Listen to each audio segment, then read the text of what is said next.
Hello, and welcome to Realign Journey, the unfiltered guide to self-discovery and reconnection. I'm Sierra Sambrowski, your host, and together we'll deep dive the topics that have caused us to lose touch with ourselves and explore ways to reconnect to our true self. This season, though, I am featuring guests and having people join me that have had a significant realignment in their life, a pivotal event that changed the course of where they were going and who they thought they really were. This week's guest has a really interesting way of being introduced. Who's the maestro of motivation, the wizard of wisdom, and the inspirational injector? A sorcerer supreme of storytelling, the self-love superhero, who uses metaphoric storytelling to plant the seeds of personal growth and empowerment, a cultivator of minds and an empowerer of souls, who helps highly sensitive and empathic individuals recognize and utilize their inherent superpowers, a blender of powerful personal and spiritual growth teachings with fun and entertaining stories, who gives you the most transformative journey from the inside out, a man known as D. Grant Smith. D, thank you so much for being here with me today. I love I that. uh I am so excited to get to have this experience with you, Sierra. I've been looking forward to this all week long. Actually, I've been Oh, looking forward to it since I booked and set up the time with you. awesome. Awesome. Well, you and I have recently just gotten to know each other a little bit, but it seems like we have really kind of just dug in there and really gotten to know each other quickly, which I love. And so I know this is going to be super awesome. I just have to say that I think of that intro that you wrote, which I happen to think is super creative and is really brilliant in its own way. It perfectly hits all the things that you work on and do and are about. But my favorite line in there is a cultivator of minds and empower of souls. It's the empower of souls that I love so much. Well, thank you. I feel purpose has been a big conversational piece for the past couple weeks in different interactions I've had with people. It was a big Mhm. one today. I just got finished working with a group of guys, and we were discussing about purpose. And I really feel like part of my purpose, you and I had a conversation about that on Monday, Mhm. but part of my purpose I feel is to help people become the version of love that their soul came here to embody. Mm, And so that was really where I was coming from when I wrote that in the mm. introduction. That actually just gave me chills when you said that. That is so juicy good. That's fantastic. I love that. Thank you for sharing that. Um, well, as I mentioned in the intro when we were getting started here, this is going to be a conversation that at the very least starts with you sharing as much as you want, as much detail as you want about a little bit about your life previous to a pivotal event that really changed the course of where you were going and how you see yourself, because I Mm, know you've had some. yeah. So part of being a storyteller and part of asking questions to a storyteller is you're going to get a story. That's okay. Um, That's okay.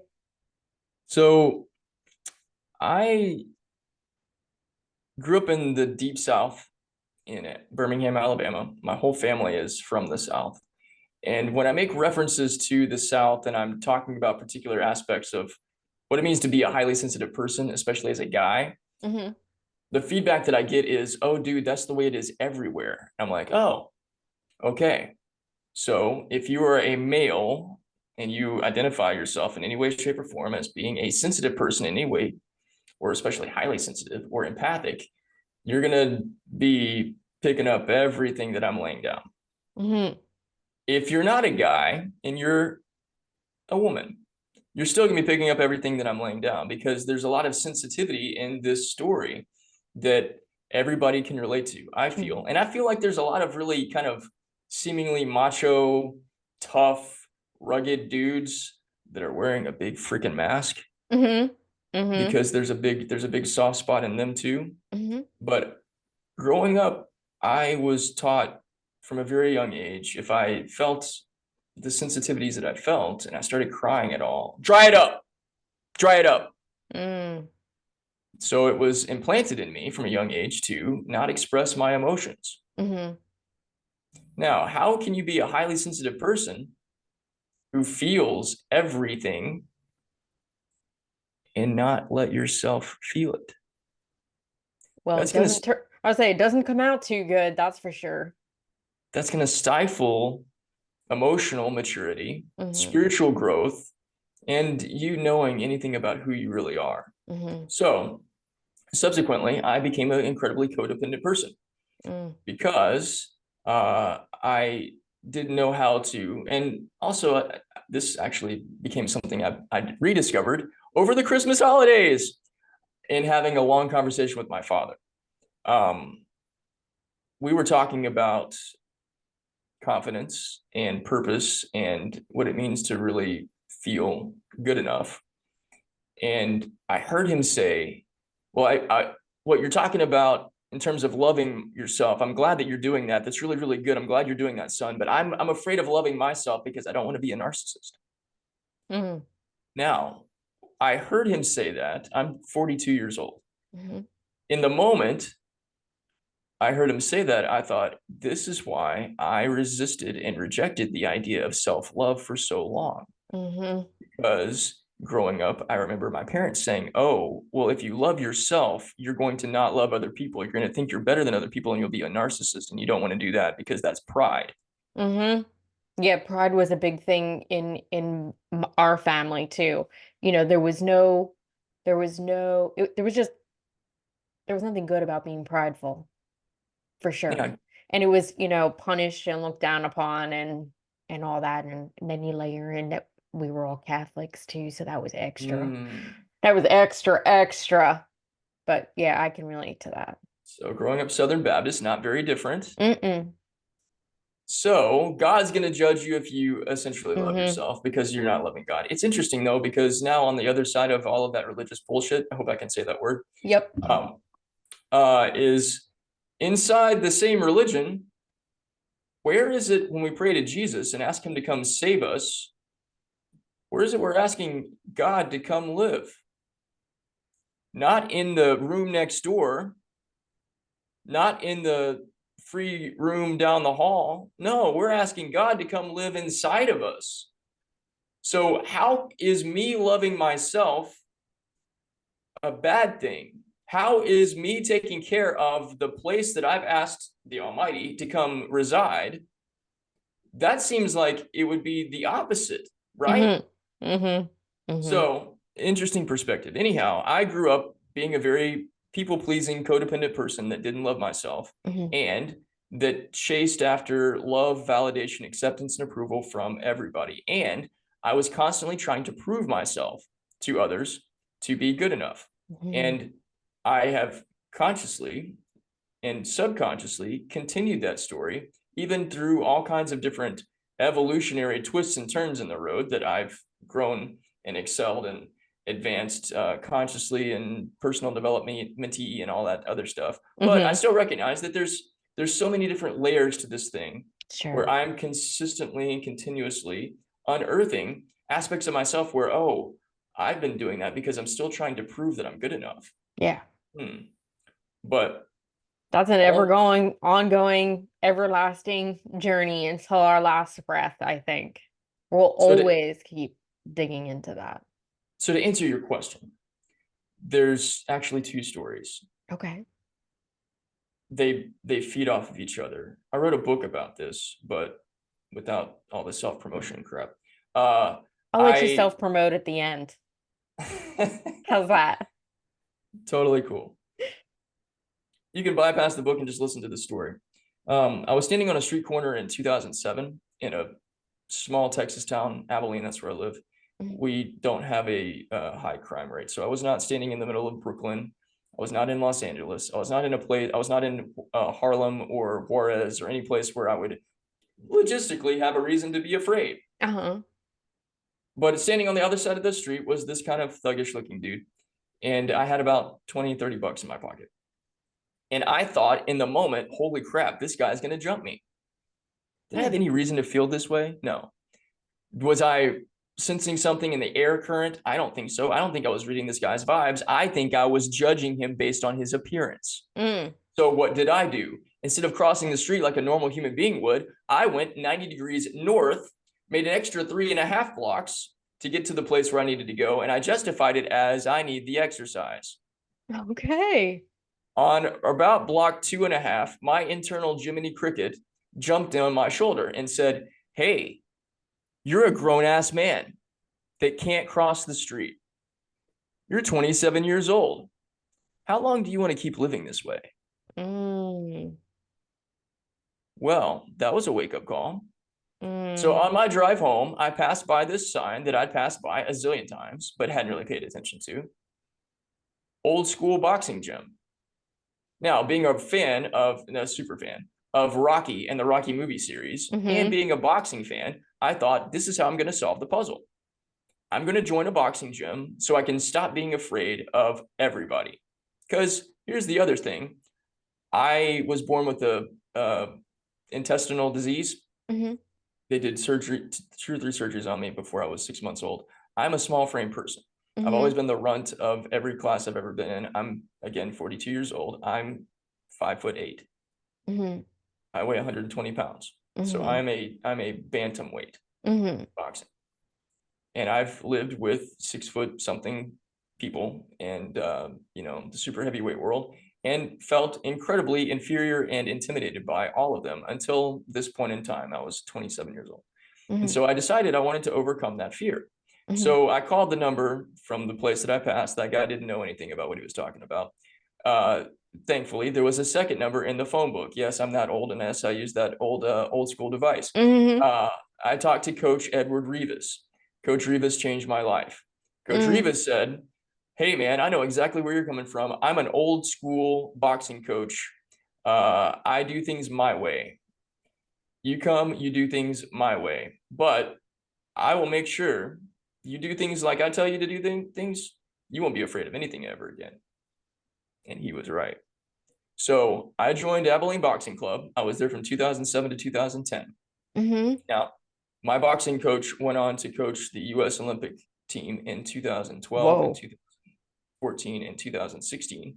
Whoa. If you follow boxing at all and you know who Devin Haney is, you know who Shakur Stevenson is, my coach worked with those guys.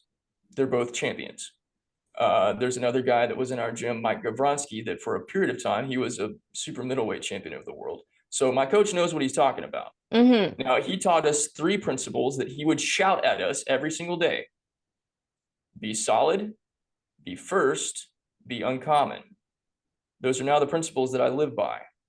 So, in terms of pivotal moments that have changed your life, be solid is be solid. This is what I've adapted from that, from Mm-hmm. learning about consciousness and conscious creation. Be solid in who you are. Be Yeah. solid in your self concept. Be solid in the version of you that you aspire to be, where you believe in yourself wholeheartedly, you love yourself without conditions, and you don't need anything from anybody else to justify the way that you feel about who you are and the way that Mm-hmm. you show up. Be first in that, put yourself first. All this codependent crap of putting other people first and how you need to serve others before you serve yourself is crap. It's Mm-mm. a fast way to stay in codependency. Let that go, be first. And be uncommon, meaning you be yourself, don't be anybody else. There's already enough of other people. You be you. And by you being you, you're gonna be the most uncommon person in the whole world. And by the way, if you want to make a difference in the world, you got to be uncommon, because all of the great difference makers are all uncommon people. For sure. It's so interesting. I mean, this is like exactly why I want to tell these stories, because you thought you were gonna go learn how to box and defend yourself and get stronger, right? Like you weren't necessarily walking into that gym expecting that this man was going to give you these 3 principles that then like shape your whole life from there forward. No, but my coach also didn't know that he was going to get one of the greatest philosophers to ever live to walk into his gym either. And yes, I'm Yeah. giving myself that credit, but it's just true.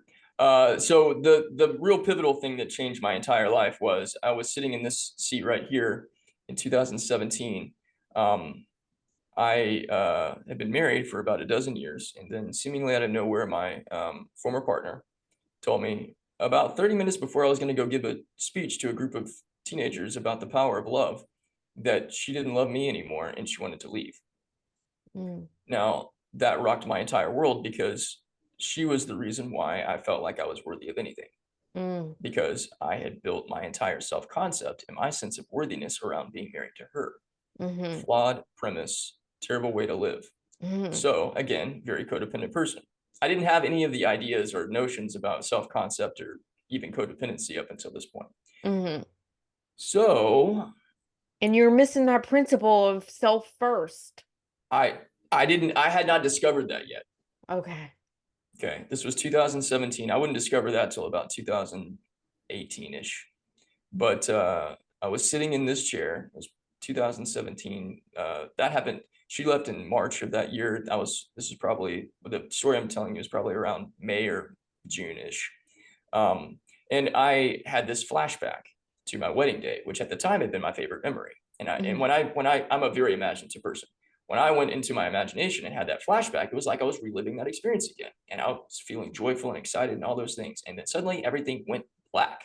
mhm, And I heard this booming voice of my inner critic slash ego slash whatever the hell it is that comes in and tells you all the things that suck, mhm, came in and said, "That's not your story anymore. She confirmed to you that you're really not good enough." mm, In that moment, I went that way, like this, leaned over. I'm falling on the floor. I'm crying my eyes out. I'm shaking like I'm having a seizure. I don't feel like I'm at rock bottom. I feel like I'm 20 stories below that. mhm, And it is confirmation of, in my head and in my heart and in my body, confirmation of all the reasons why I felt completely worthless. Now, in this moment, I experienced God like I'd never experienced God before. wow. God whispered in my ear, the still small voice, not loud, not commanding, not demanding, not judgmental, still small, kind, compassionate, loving, Mm, said, "You don't know what love really is, mm, and you don't know how to love yourself. And this is the true cause of all of your pain." mm, In that moment, all of the light suddenly came on in my darkened cranium and consciousness. And I saw that what was happening to me was not somebody doing something to hurt me. What had happened was not this story that I created, that she was a terrible person that never loved me and was doing all these things and how awful. It wasn't mm, that. mm, She was reflecting how I felt about me back to mhm. myself. And the more that I have grown in my own conscious development, I and I've still experienced heartbreak after that, Sure. fairly recently actually. But I don't judge people anymore. I look at what's going on and I go, there's a reflection here. I'm sorry, David. That's my first name. I'm sorry, David, for whatever I've done to you that is being reflected back in this moment. You don't deserve this. So, for whatever it is that I have done by my own conscious or unconscious thoughts and patterns, please forgive me. And let's clean and clear all of this stuff out, because this is not the story that I want to live. And that has been continually another way of transforming my life to where I don't stay in any state of hurt or heartbreak or brokenness. I'm constantly growing and evolving and healing. Mhm. What strikes me most about that is the self forgiveness you found.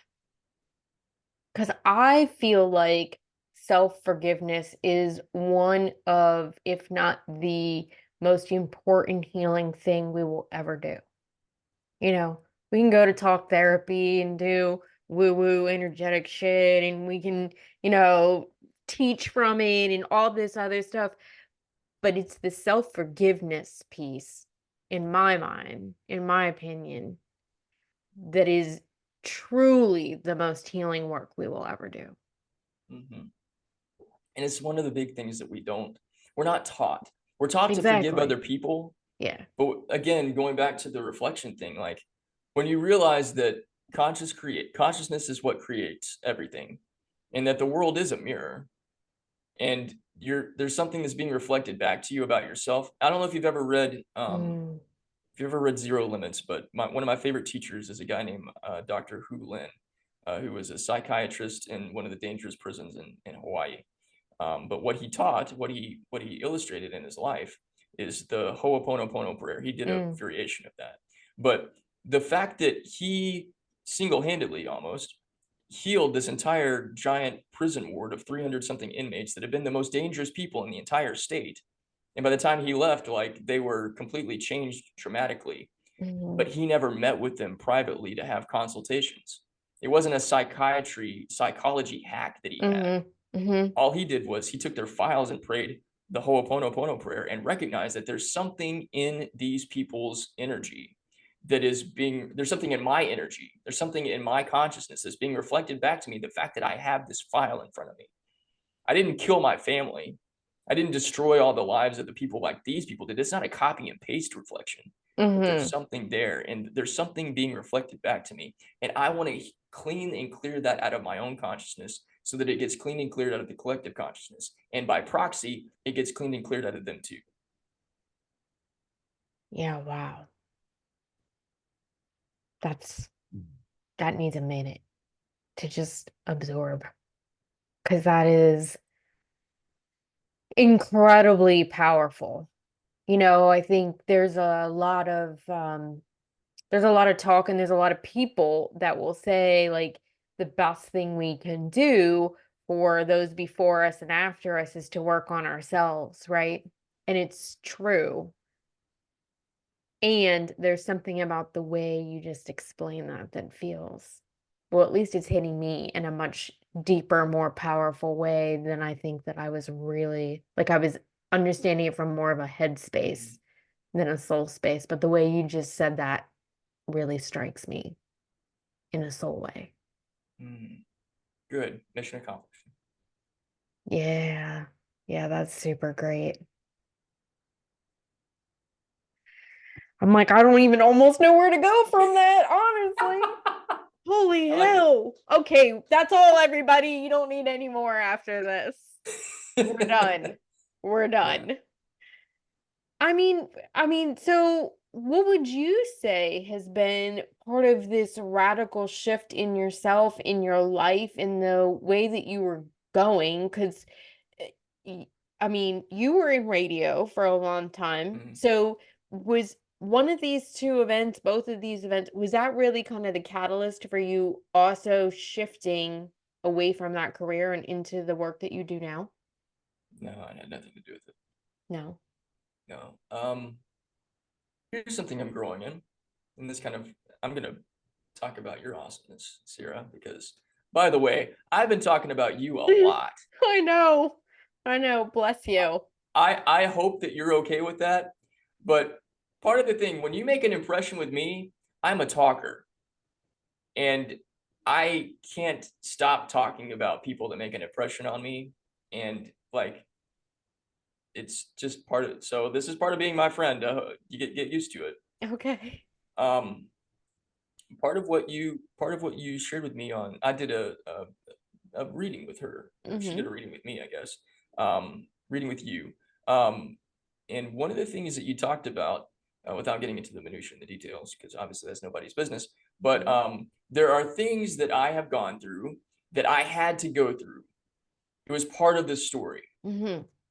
And something that keeps being brought to me in my spiritual conversations is that there's no way I could have done things any different to have gotten a different result. Because sometimes part of our journey is we have to go through these experiences. It's designed that way. Mhm. I'm learning that my higher self, or future me, or whatever, the part of me that wrote this screenplay before I stepped into the movie and took on the leading role, scripted things to go this way. Mhm. It's part of the hero's journey. Thank you, Joseph Campbell, for pointing it out. Mhm. But when I decided at age 16, I want to work in radio, that was all that I saw. I would go to bed at night imagining myself as David Letterman. I would go to sleep listening to rock radio and imagining myself interviewing these musicians that I was listening to their music of. And I would also imagine myself singing along on stage with them. Now, I Mm. had a terrible voice back then. It's not great now, but it's much better than it used to be. Anyhow, I saw myself having this prominent role with musicians. I never really imagined myself having my own radio show, but I got my own radio show at age 17, and I That's had it for, crazy. or 16, I had it for 2 years. And that experience got me a job at a radio station as a freshman, incoming without having any classroom experience, which was a break in their protocol. But Mm. because I legitimately had more experience than some of their own staff did, and I knew their system better than they did, they Mm-hmm. brought me right on. Well, part of my thing about being codependent, I wanted to be the best of everything because I wanted to prove to these people that they had zero reason to ever fire me. Right. But what that did was I became the whipping goat or whipping boy, whatever it is. Yeah. I learned all the jobs and I was given all the jobs. I showed up on time every day. So when there was somebody that didn't show up to work, who did they call? Mm-hmm. Didn't show up to work to do the early morning shift at 5:30 in the morning. After I had stayed up to work the midnight shift, who do they call? Mm-hmm. Anyhow, I created a show in 2003 based on a whimsical idea, but ironically, there was a hole in the schedule, and my boss wanted to fill it with something that was free. So, when I pitched the idea, I went right on the air. Now, the show evolved over the years, but it turned into something. I started playing a lot of independent music because the whole premise of it was really about me playing music that I wanted to listen to because I hated listening to the same 5 songs over and over and over again. Mm-hmm. Radio hasn't really changed that much in 20 years, but that was the premise for why I set up the way that I did. Anyhow, it turned into people pitching their music to me and me listening to it and going, yeah, I like really like this, or I don't really like that, or I really like this, or really like this. And so I started building shows around storylines, around themes. And I didn't play one song for an artist, I played two. And I'd play somebody that you've heard of, and then right after that, I'd play somebody you'd never heard of before. And I learned several things in that whole process. But one of the things I learned was when you make great things and you connect people with other people's stories, stuff starts happening. So Mm. a guy from the Dallas Morning News drove through my little town and happened to listen to my show one Saturday evening. And the part he happened to be listening to was me playing a friend of mine from New York. So when he got back to his house in Dallas, he looked her up, called her up. They did an interview. She messaged me and she said, "You know a guy in Dallas that works for the Dallas Morning News?" And I was like, "No." She goes, "Well, you need to look up this guy because he's singing my praises left and right because he heard something from your show." Mm. So I got his email address. I messaged him and he's like, "Holy crap, dude, your show is the best thing I've ever heard. How come I can't hear you in Dallas?" And I was like, Wow. because I'm in Abilene, dude." And he goes, "You need to figure out how to get to Dallas." Okay. So I looked it up. At the time, I could hire an agency to market my show for 30 grand. I'm sure it would cost about 10 times that now. Mm-hmm. Anyhow, I didn't have 30 grand then. So I read Dale Carnegie's How to Win Friends and Influence People. Mm-hmm. Dale Carnegie said in 1933, it's more true now, by the way, you can make more friends in 2 months by showing an interest in other people than you can in 2 years trying to get other people interested in you. Mm-hmm. So that's what I did. And by the time the fat lady sung, when it was all over, I got my show on 60 something markets across the That's world. incredible. Now, I used the same methodology to write my first book, my first published book, which was how to get media airplay, whether that's podcasts or blogs or radio in particular, because I'm the one that made that decision in two different Mm-hmm. places, my own show on the radio station I worked at. And I did a lot of talking with other people in radio, and we all had the same beliefs and attitudes towards this stuff. So that was how I got into coaching. I Mm-hmm. left the radio station in 2013 because it was a toxic work environment and I wanted to not die of a heart attack at age 31. Good call. I would think most people are going to try and leave that behind, but not everybody does. So that was how and why I changed careers. Got it. I got into coaching because my same friend that I had that other story with said, "You know what, you really need to be teaching musicians how to build relationships with people because nobody knows how to do this stuff. And Mm-hmm. you're really good at it." Okay. So I started coaching musicians and creatives in relationship building. I was a relationship coach, but not a romantic one. Right. But then when 2017 happened, Mm-hmm. because of my self-concept and my limiting beliefs, I told Mm-hmm. myself this story. Mm-hmm. Nobody's going to trust that you know how to do anything with relationships, dude, if you can't keep your closest one nearby, or you can't keep your closest one in love with you. Mm. So I shut that part of my business down and I went and worked at a sales job selling something I knew nothing about. And I sucked at sales. But my reason for doing it was, since I'm afraid of rejection, let's Mm-hmm. run headfirst into this. I was afraid of getting Right. beat up. I ran headfirst into that. Right. Now, I didn't become a rock star boxer ever, Right. and I didn't become a rock star salesman. That wasn't the Right. point.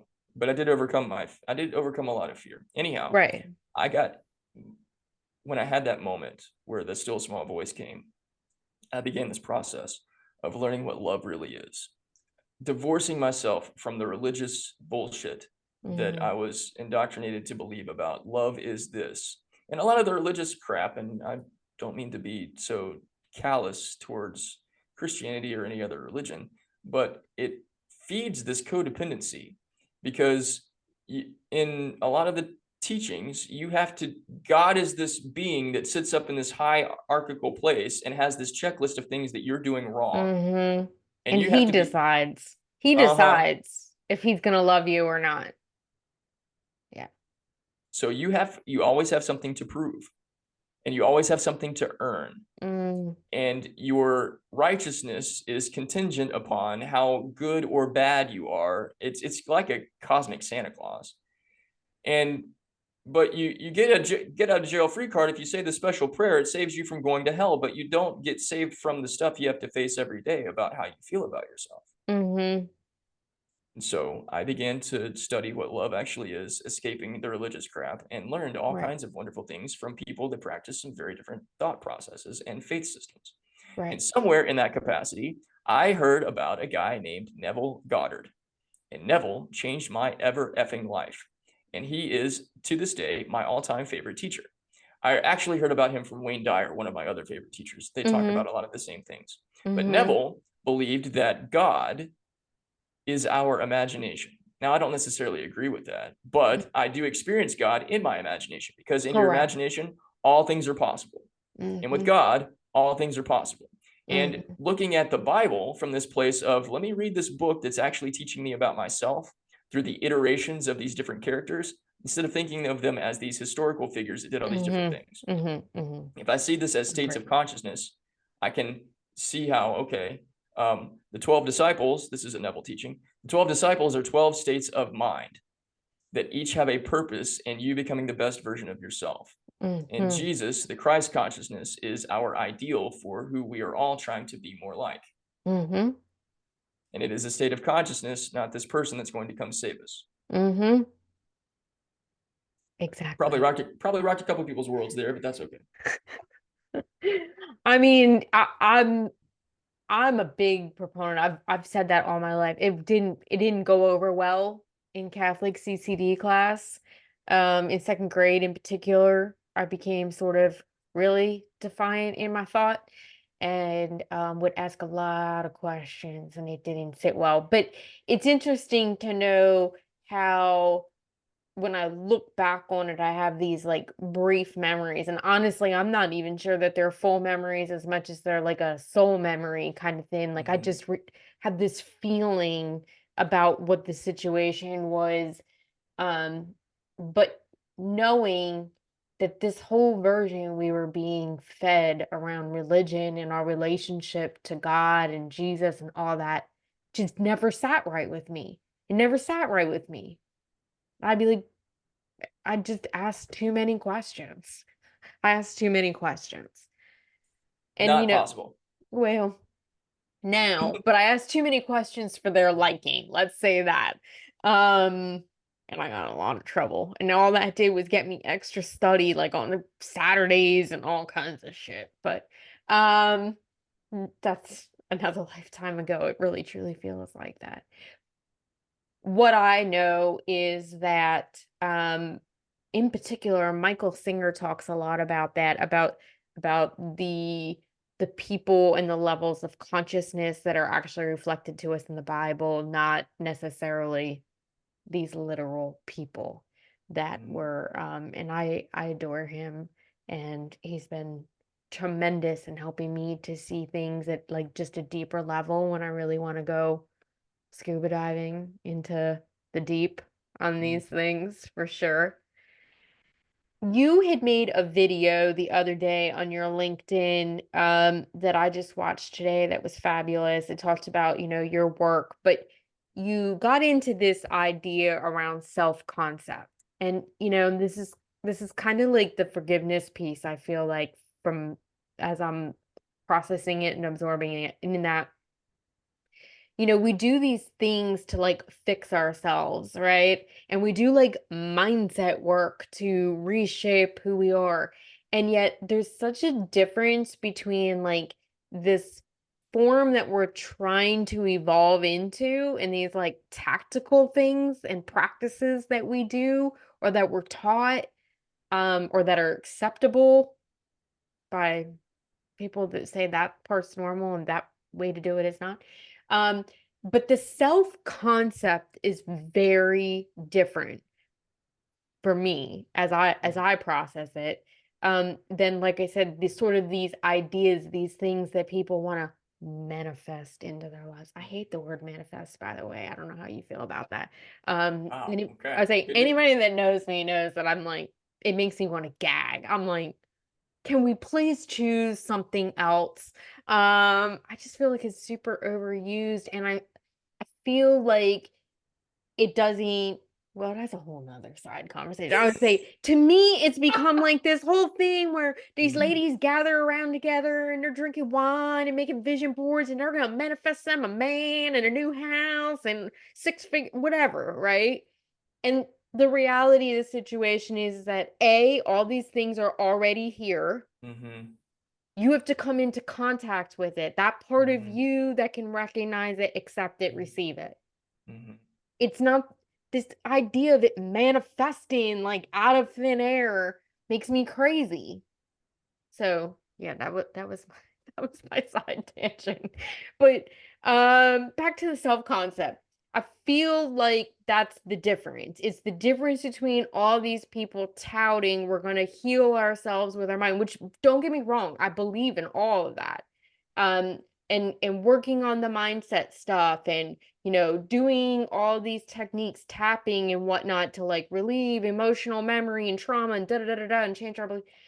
But the self-concept is a different animal. It's like a different it feels like a different realm, honestly, than that surfacey work. Well, it's all related. It is So, related. Yeah. so Neville is the one that's usually attributed with stuff involving self-concept. It's in all of his books. Uh, Concept of self, self-concept, your beliefs about yourself. I speak metaphorically, Mhm. so your root concepts, you get down into the super sub levels of your consciousness. If it's a garden, and I believe everything is a garden, um, get down into the roots beneath the roots beneath the roots beneath the roots. That's your self concept. So when we're changing anything, we've got to go into the story beneath the story beneath the story. We've got to go into like the super director's cut stuff and get into the minutia and see what's really down there and change that. But the idea of manifestation is really again, it's the reflection, the manifest Mhm.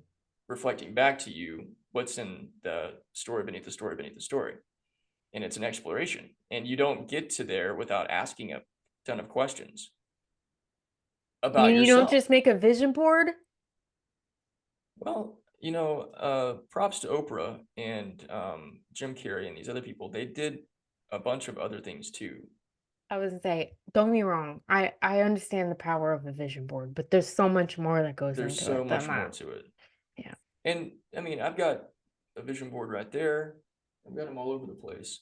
Mhm. I drank the Kool-Aid too that said, oh, all I need to do is put some pictures of some things that I want to experience on my wall, and then it's going to happen. How's that working out for you? Well, it's supposed to be an inspiration. Yeah. It's also supposed to be something to remind you that this is the life that you're going to live. And also, the universe does perform miracles for some people in certain instances where they just did one thing one time and then they forgot about it. And I think part of it is they're not attached to the outcome, and that's why it showed up. Absolutely. So much of this stuff, speaking energetically, I I suffered from, and maybe suffering is the wrong word. I had an anxious attachment style. I say Mhm. had because I became very aware of it in about 2020, 2021. And I thought that it was just a part of who I am and I needed to heal it. And I guess in a way that did work. But a big thing that came out of 2023 for me was a um, series of experiences where God slash spirit slash my higher self said, okay, dude, you really want to be this other person? You really want to have your dreams come true? I'm going to show you who you are right now, and you decide if this is still the life you want to live. And the way I was shown was different experiences that put me front and center in front of things that I was deathly afraid of Mhm. ever happening. And I came face to face with this is what happens if you continue to live this pattern of being attached to Mm. people and attached to things and Attached to a attached to form. We get attached to form of things also. yeah. So is this like what happens if you take your hands off? And I was brought back to this metaphor that I used years ago. If you go to the beach, you take a pail of a cup, whatever, go get some water out of it, pour it onto the sand. Now, take your hands and you can imagine doing this, dip your Yeah. hands down into the sand and hold up the sand like this. You're Yeah. going to hold some sand. Now, whether it's wet or dry, doesn't really matter. You're going to hold some sand like this. Now, Mhm. start closing your hand. That sand is slipping through your fingers, through the cracks in your fingers. And now, how much sand do you have? We've got Very a couple. little to You have a none. couple granules. Yeah. Yeah. This is what happens when we attach. Mhm. Okay. We don't actually have much that we're holding on to, but we're so desperately clinging to it. But if we will open our hands and let things be free, let people be free, let them make whatever decisions that they're going to make. That's what real love is, anyways. Mhm. And if we will change our concept of self is this: it's what I believe in my roots to be what is true about me. Am I really worthy? Do I really believe that? Am I really good enough? Do I really believe that? Am I really lovable exactly as I am without having to prove anything to anybody? Do I really believe that?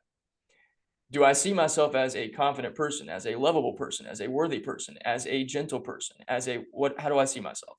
Mhm. That's part of self-concept, first capacity. Second capacity, what do I believe about other people? Specific people in particular, other people in general. Doesn't Mhm. matter. What do I Mhm. believe about other people? Third, what do I believe about God? Who or what God is? How do I feel God shows up in my life? Am I somebody that believes that I'm going to be punished if I don't get it right? Mhm. Somebody that believes that God is going to judge me if I am imperfect. Now, lifelong struggler of or dealer with imperfection and Mhm. perfectionism. And so that's been something I continue to peel off the layers of the onion and understanding my own self concept and forgiving myself for judging God and for being afraid of being judged by God or Mhm. whatever or whoever he or she or it or they are. Mhm. And the third part or fourth part is who or what, sorry, how life in the world works. So those four components of self-concept is a continual exploration of what you believe to be true about these things. And the rewriting of the story that we're all writing and we're all living is the revision of these four things. Mhm. And as we revise these four things and not just change the thought, that's part of it, that's the mindset part, but Right. you change the feeling. You go into your heart and you embody that truth. That's what's considered living from the end. You become that person internally and you show up as that person in the ways that you show up. But then that changes everything in your reflection, that changes everything in your dimensional reality. Sure does. It changes who shows up in your life and who doesn't show up. It changes the way people show up. And I'm learning from experience. some people that you think that I've thought that I was really close with, that I was always going to be really close with, suddenly disappear. Mhm. And I'm learning to let them go. It's Mhm. okay. Mhm. Because this is what I believe. Either we're not supposed to have some sort of long-term, lifelong connection. That's not the role that the higher part of me wrote for them in my cosmic Mhm. story, my cosmic play, or they need to go off stage for a little while and work on themselves in a way. And when they come back into my life, it's going to be a better reflection of who I am, and be okay with that. Be okay with the scenes where these certain people are not going to be around for a little while because they don't need to be in these scenes. I need to be in these scenes in a different way. Yeah. You know, I don't know why this is popping in my brain, but I know for me too, part of that whole idea and the acceptance around those things is also that sometimes this can be kind of trippy. Sometimes you didn't write them in, they wrote you in. And Mm, so sometimes you're the one that's actually leading their story. mm, ooh, I like it. Oh, I knew you would like that for sure. But again, talk about self-concept. We can sometimes fall into that pit where it's a pity me pit. Mm, And we all have it, and it doesn't make us bad people, it makes us human.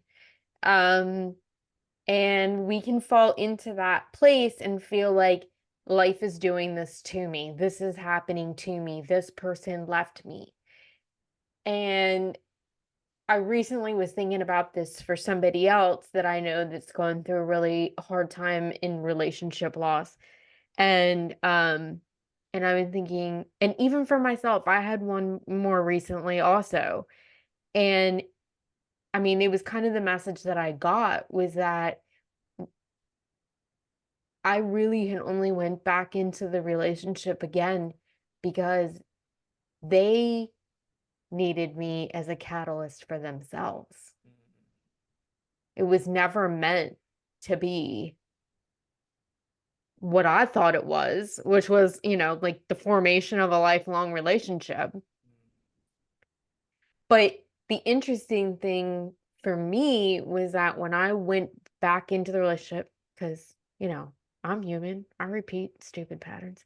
Um, And I went back into the relationship again, and one of the things that I kept saying to people was, "I do believe he had changed. I do believe he'd done a lot. I could see it. It wasn't mm, just wishful thinking. I am aware enough. Like, I've never been a love is blind person, and honestly, in romantic relationships have never really been super important to me. I've never been the little girl that dreamed of being married and being with somebody and all that.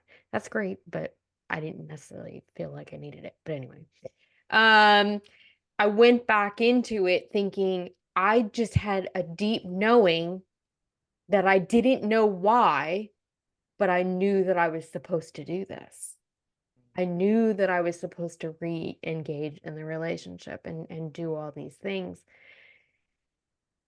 And then as it fell apart suddenly, unexpectedly, and I'm left in the lurch trying to figure out what the fuck just happened here. Because literally that's I was like, what the fuck just happened? um it again came to me that the reason why I went, because I was like, all this stuff, and I felt so sure, like I was feeling like I was getting messages, I was getting signs that I was really mm, supposed to re-engage in this again. Why, if all it was just gonna, go like this? And it was that it wasn't my story. I was not the lead in this part. I was showing up in his life to help him mm. get to the next part. And so I was like playing out the portion of his story at that time. And I think Wow. that's an important thing. I mean, it doesn't necessarily make it easier. It does a little bit. I'm not gonna lie. Because I think that if I haven't wasn't where I am consciously, I think it would be a lot worse. Mm, Um, but it's something that I think anybody listening can remember and use that, and maybe even you use that when you need that as we process out of these relationships. And it doesn't have to be romantic. It can be a business relationship. Mhm. It can be family. I'm a big proponent of divorce your family if you need to. You know, but that sometimes we're a part of somebody else's story. Mm. Yeah, I appreciate that perspective. That's really important. Yeah. It is. And it totally plays into that whole thing as you said about like that's a non-attachment thing. Like, and I Mhm. can say that personally, consciously, I really did go into that whole thing with a really loose hand. And I can tell you with absolute honesty that if not maybe not every day, but at least several times a week, I would say to myself, this is going to be whatever it's going to be. Mm. Don't manage the relationship. Let it Yeah, be whatever it's going to be. I appreciate that so much. And as you're saying this, I thought if there's a third man. So three is a divine number. There's a Mhm. third story that created a switch and a change for me Okay. that I've never been able to look back, and I don't think I ever will. Um, I don't know if you're familiar with Bob Proctor. Yeah, Okay. yeah. So I was watching this video. This was in 2022. Uh, yeah, I was watching this video. Bob Proctor said, if you want to know how to get to the levels that you want to go to, you need to talk to your future self. And Mhm. you can access your future self anytime. You just get still and you get into a quiet place. And I consider my future self to be my higher self because who else would that be? Right. Um, so I had a pad of paper. I've got paper everywhere. I've always got journals and notebooks everywhere. Mhm. So I had a journal and I wrote three questions across. No, I said, I want to know how you think. Tell me how you think. And I started writing out all these questions. No, that's it. I said, I want to know how you think about money and how you think about me. Like how is it that you think and how is it that you show up? And Mhm. I just sat there. Now then I had this Neil Donald Walsh moment. Now Mm. if you know I who Neil Donald do. Walsh is, Conversations with God. conversations with God. So I had a conversations with God moment where God or my future whatever, Right. not my regular consciousness, came and spoke to me and told me exactly how he thinks. And I wrote 3 pages worth of this. Oh. And one of the first thing, very first thing, I'm not going to get into any other details, but I will share this one thing.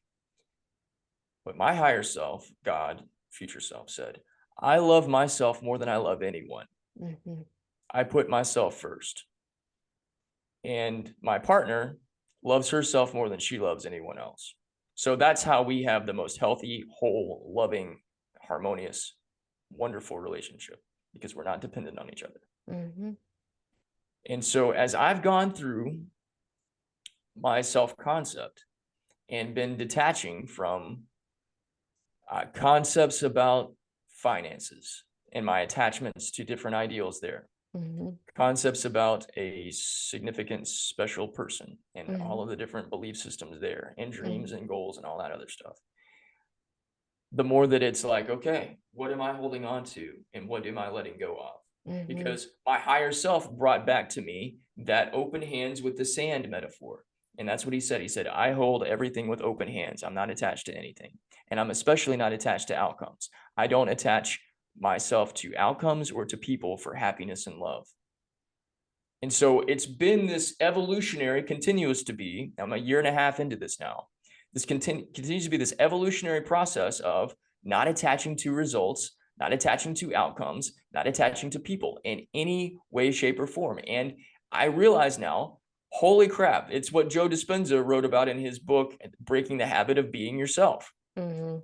Part of this stuff is this indoctrinated pattern of holding on, attaching to all kinds of different things. And it takes a ton of practice, patience, persistence, diligence, and discipline. I know that's a lot of alliteration there Mhm. to do this work.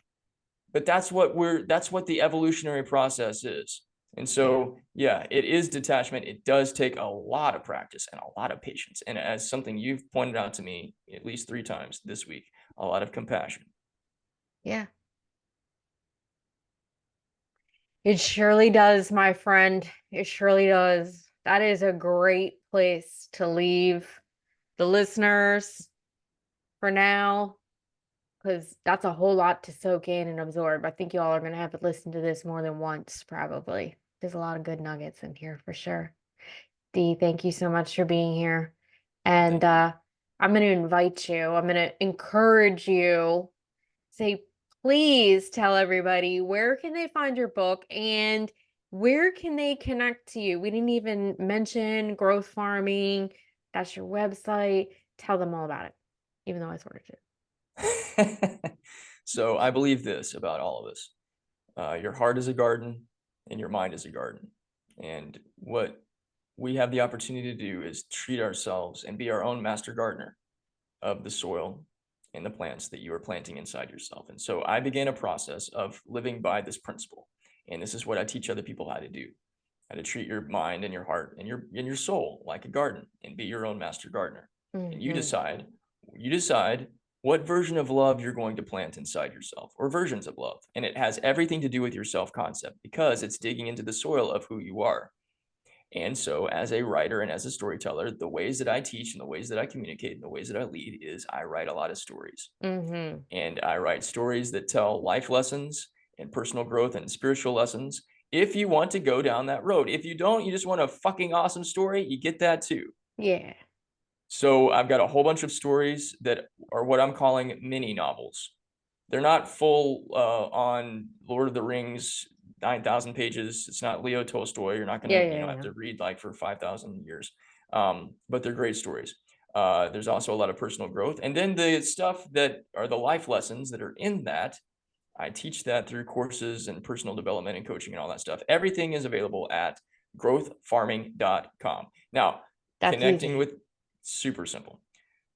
I'm building a community of people there, especially for highly sensitive, empathic people like myself, like you, Sierra, because I really feel like, and as you articulated on Monday, part of my purpose is to build community for the people that I'm most like and most called to serve. And Yeah. so much of this journey of being a highly sensitive person, male or female, doesn't matter, we're not taught this stuff. We discover these things about ourselves, and we discover how sensitive we are, and we can feel like there's a lot of limitations and liabilities that come with that. But we don't realize that love and heart and feeling is our superpower. And so what I help people do is know what your superpowers are, kind of Mm. like Professor X does. Mhm. I recognize the mutant abilities that people have, but instead of you rejecting them, I teach you how to harness that and utilize it to better your own life, rewrite your self-concept, and improve every other area of your life. But all of that is through growth farming. And if you are somebody that does social media and you want to have a conversation with me outside of that, just look up D. Grant Smith at linkedin.com. You'll find me. There you go, everybody. That's it. Go check out D. He's got all the goods for sure. Thank you again for being here. I loved having you. This was a lot of juicy goodness in here. Sojourners, thank you for tuning in. And I can't wait to hear what your comments are around this. Connect with D. Don't forget to follow and leave a review. And we'll talk to you next time. Thank you. Thank you so much.